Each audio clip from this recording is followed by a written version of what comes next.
আমরা অনেকেই জেনে বা না জেনে এক ধরনের ডায়েট করেই যাচ্ছি, সেটা হচ্ছে হাই সোডিয়াম ডায়েট।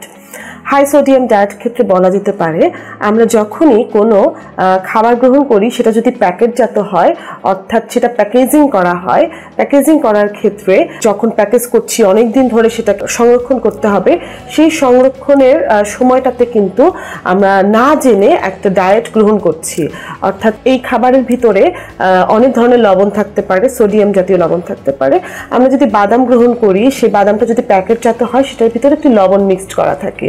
আমরা যখন চানাচুর খাচ্ছি সেটার ভিতরে এক ধরনের লবণ মিক্সড করা থাকে। তাছাড়া প্যাকেটজাত খাবারের মধ্যে অনেক ধরনের নুডলস আছে, মশলা আছে, যেগুলোতে কিনা অনেক ধরনের লবণ মিক্সড করা থাকে।